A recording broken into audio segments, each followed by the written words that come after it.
ನಮ್ಮ ಕನ್ನಡ ಇಂಡಸ್ಟ್ರಿ ಒಳಗೆ ಈ ಥರ ಟ್ರೈಲರ್ ಬರ್ತೈತೆ ಅಂತೇಳಿ ನಾವು ಊಹೆನ ಮಾಡಿರಕ್ಕಿಲ್ಲ. ಆ ಥರ ಒಂದು ಟ್ರೈಲರ್ ರಿಲೀಸ್ ಆಗೈತಿ. ಅದು ಯಾವುದಂದ್ರೆ 45 ಮೂವಿದ. ಈಗ ಆಲ್ರೆಡಿ ನೀವೆಲ್ಲ ಇದನ್ನು ನೋಡಿರ್ಬೋದು. ಬಟ್ ಈ ಟ್ರೈಲರ್ ಯಾವ ರೀತಿ ಆಗೈತೆ ಅಂತೇಳಿ ಸಣ್ಣದಾಗಿ ಎಕ್ಸ್ಪ್ಲೇನ್ ಮಾಡೋದಾದ್ರೆ ಅಲ್ಟಿಮೇಟ್ ಲೆವೆಲ್ ಒಳಗೈತೆ ಅಂತ ಹೇಳ್ಬೋದು. ಇದನ್ನು ನೋಡ್ಬೇಕಂದ್ರೆ ನೀವು ಒಂಥರ ಹೇಳ್ಬೇಕಂದ್ರೆ ಒಂದು ಬಾಲಿವುಡ್ ರೇಂಜ್ ಒಳಗೆ ಟ್ರೈಲರ್ ಇತ್ತಂತೇಳಿ ನನಗನ್ನಿಸ್ತು. ಯಾವ ಕಾರಣಕ್ಕಂದ್ರೆ ಇದ್ರಾಗ ಯೂಸ್ ಮಾಡಿದಂಥ VFXಗಳಾಗಲಿ, ಆನಂತರ ಬ್ಯಾಕ್ಗ್ರೌಂಡ್ ಇವಾಗಲಿ ಎಲ್ಲ ಕೂಡ ಟಾಪ್ ಕ್ಲಾಸ್ ಒಳಗಿದ್ದು. ಆನಂತರ ಶಿವಣ್ಣನವ್ರ ಲುಕ್ ಒಂದು ಬರ್ತೈತೆ ಲಾಸ್ಟಕ್ಕೆ, ಅದ್ರ ಮಾತ್ರ ಅಲ್ಟಿಮೇಟ್ ಲೆವೆಲ್. ಅದ್ರ ಬಗ್ಗೆ ಹಿಂದಿಗಡೆ ಮಾತಾಡೋಣ. ಫಸ್ಟ್ನಾಗ ಸ್ಟಾರ್ಟ್ ಆಗೋದು ಎಲ್ಲಿಂದ್ರ ಅಂದ್ರೆ ಒಂದು ಹಾವು ತೋರಿಸಿ ಒಬ್ಬ ಮನುಷ್ಯ ನುಂಗೋದು.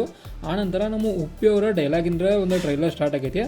ಅಂದ್ರೆ ಒಂದು ಮನುಷ್ಯನ ಜೀವನದ ಕುರಿತಂತೆ ಹೇಳ್ತಾನು. ಆನಂತರ ಒಂದು ಮೂವಿದೊಂದು ಟ್ರೈಲರ್ ಸ್ಟಾರ್ಟ್ ಆಗೈತಿ.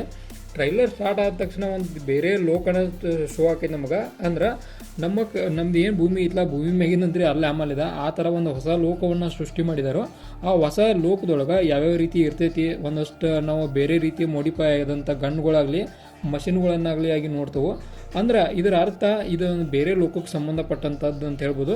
ಆನಂತರ ನಾವು ಎರಡೆರಡು ಗೆಟಪ್ ಹೋಗಿ ನೋಡ್ತೇವೆ. ಅಂದ್ರೆ ಉಪೇಂದ್ರ ಅವರು ಒಂದು ರೀತಿ ಒಳಗಿರ್ತಾರೋ, ಆನಂತರ ಮತ್ತೊಂದು ರೀತಿ ಹೋಗಿ ಕಾಣತ್ತಾರೋ. ಅದೇ ರೀತಿ ಶಿವಣ್ಣನವರು ಒಂಥರ, ಆನಂತರ ಲಾಸ್ಟಕ್ಕೆ ಒಂದು ಬೇರೆ ಥರನ ಅಂದ್ರೆ ಎರಡೆರಡು ಗೆಟಪ್ಗಳು ಕಾಣಿಸ್ತಾವೆ. ಅದ್ರೊಳಗೆ ರಕ್ತ ಕುಡಿಸಿ ತೋರಿಸ್ತಾರೋ. ಆನಂತರ ಇನ್ನೊಂದು ಸೂಪರ್ ಡೈಲಾಗ್ ಬರ್ತದೆ ನಡಕ್ಕೆ.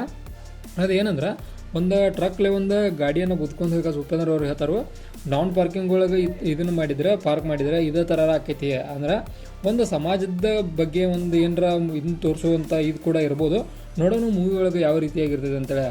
ಬಟ್ ಟ್ರೈಲರ್ ಮಾತ್ರ ಸೂಪರ್ ಒಳಗಿತ್ತು. ಅದ್ರಾಗೂ ನಮ್ಮ ರಾಜ್ಬೀರ್ ಶೆಟ್ಟಿ ಅವರ ಅಭಿನಯ ಕೂಡ ಬೆಸ್ಟ್ ಆಫ್ ಬೆಸ್ಟ್ ಇತ್ತು. ಶಿವಣ್ಣನವರ ಡೈಲಾಗ್ ಏನೂ ತೋರಿಸಿಲ್ಲ. ಬಟ್ ಉಪೇಂದ್ರ ಅವ್ರ ಡೈಲಾಗ ಮತ್ತು ರಾಜ್ಬೀರ್ ಶೆಟ್ಟಿ ಅವ್ರ ಡೈಲಾಗ್ಗಳ ಒಂದು ಟ್ರೈಲರ್ ನಾವು ನೋಡ್ತೇವೆ.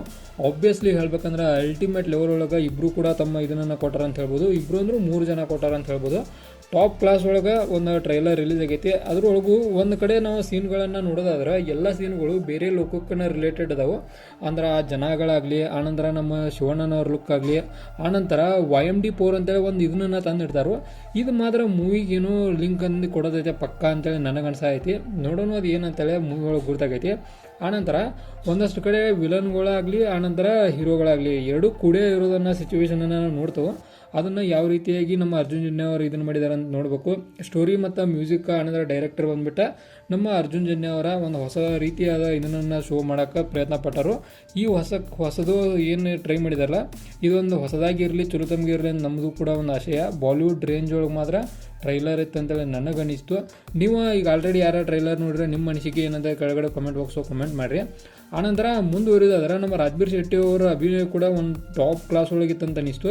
ಯಾವ ಕಾರಣಕ್ಕಂದ್ರೆ ಪ್ರತಿಯೊಂದು ಸೀನ್ಗಳಲ್ಲೂ ಅವರು ಡೈಲಾಗ್ ಡೆಲಿವರಿ ಆಗಲಿ, ಒಂದು ಆ್ಯಕ್ಟಿಂಗ್, ಆನಂತರ ಒಂದು ಪೇಸ್ ಒಳಗೆ ಇದಾಗಲಿ, ರಿಯಾಕ್ಷನ್ಗಳಾಗಲಿ ಅಲ್ಟಿಮೇಟ್ ಲೆವೆಲ್ ಒಳಗಿದ್ದು. ಆನಂತರ ಇನ್ನು ಮೋಸ್ಟ್ ಇಂಪಾರ್ಟೆಂಟ, ನೀವೆಲ್ಲ ನೋಡಿರ್ತಾರೆ ಅಂದ್ಕೊಂಡು ಈಗ ರೀಲ್ಸ್ ಆಗೋದು ನಮ್ಮ ಶಿವಣ್ಣನವರ ಲಾಸ್ಟ್ದ ಲುಕ್ಕ. ಇದು ಮಾತ್ರ ಹೇಳ್ತಾನೋ ಅಲ್ಟಿಮೇಟ್ ಲೆವೆಲ್ ಒಳಗೆ ನಮ್ಮ ಶಿವಣ್ಣನವ್ರನ್ನ ಈ ರೀತಿ ಯಾವತ್ತೂ ನಾವು ನೋಡಿಲ್ಲ. ಇದೊಂದು ಹೊಸದಾಗಿ ಟ್ರೈ ಮಾಡಿದಾರು. ನೋಡೋಣ ಯಾವ ರೀತಿಯಾಗಿ ನಮ್ಮ ಶಿವಣ್ಣನವ್ರು ಇರ್ತಾರೆ ಅಂತೇಳಿ. ಇದಾಗಿತ್ತ 45 ಮೂವಿದೊಂದು ಅಫಿಷಿಯಲ್ ಟ್ರೈಲರ್ ರಿವ್ಯೂ.